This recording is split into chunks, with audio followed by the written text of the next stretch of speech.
Indeed, today's summit was certainly not business as usual. It took place in a very sober atmosphere. It took place against the backdrop of the Russian war still unraveling in Ukraine. And thus it was good that we had a very open and a very frank exchange today with President Xi and Prime Minister Li. It was clear that this is not only a defining moment for our continent, but it is also a defining moment for our relationship with the rest of the world. Looking at the facts on the ground in Ukraine, the suffering of the citizens, the shelling and the bombing of cities, the millions forced to flee, it is clear that this is a humanitarian disaster that was created by choice. We are supporting Ukraine and its people as they face an unjustified aggression. The war is also a violation on common principles and rules, and first and foremost on the UN Charter. An overwhelming majority of UN members stand united in condemning Russia's aggression against Ukraine. There must be respect for international law, as well as for Ukraine's sovereignty and territorial integrity. And therefore, China, as a permanent member of the UN Security Council, has a very special responsibility. This is what we discussed in a very frank and open manner. We, the European Union, are determined to support the multilateral order. Together with our international partners, we have taken action. We have adopted massive sanctions that are effective. More than 40 countries in total have joined these sanctions. So we also made very clear that China should, if not support, at least not interfere with our sanctions. We discussed that and also the fact that no European citizen would understand any support to Russia's ability to wage war. Moreover, it would lead to a major reputational damage for China here in Europe. The reputational risks are also driving forces in the exodus of international companies from Russia. The business sector is watching very closely the events and evaluating how countries are positioning themselves. This is a question of trust, of reliability, and of course of decisions on long-term investments.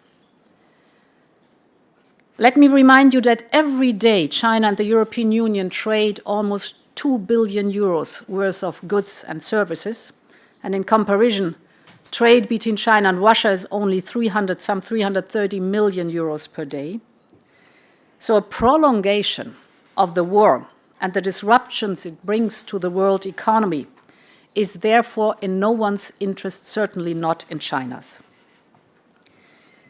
Beyond the Russian invasion in Ukraine and its consequences, we of course also discussed bilateral issues. We continue to cooperate constructively on climate issues. We want to build on this to prepare for COP27 in Sharm el-Sheikh. The current high prices for fossil fuels are also important to watch because they should not bring us to allow a lock-in in fossil fuels, but they should, on the contrary, move us forward towards more strategic investment in renewables and investment in a decarbonized economy. We can also cooperate in the fight against COVID. I've always said that we are in for long haul. And to set the record straight, I think figures always count, also over time. The European Union is the world's front runner when it comes to providing vaccines to the world.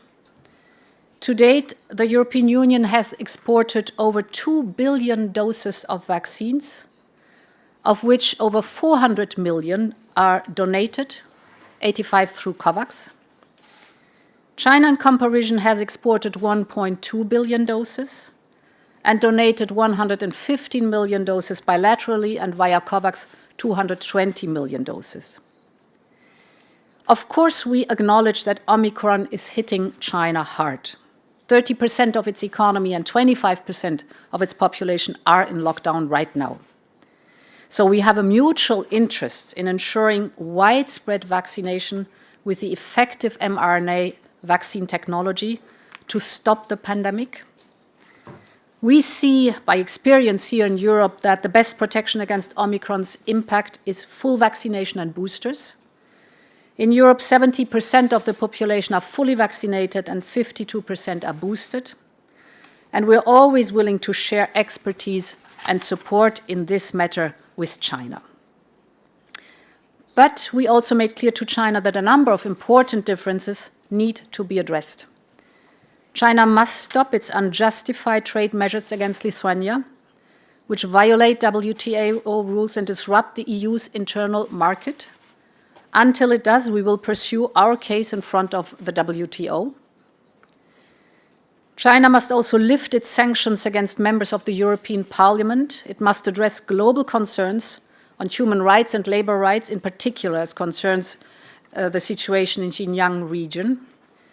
And we need a level playing field in our trade and investment relations. China needs to improve the access and conditions for our companies on the Chinese market.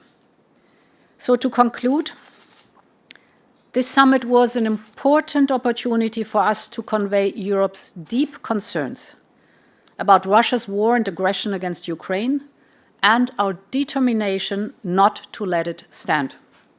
And we know the world has taken a very clear stance on this. Thank you very much.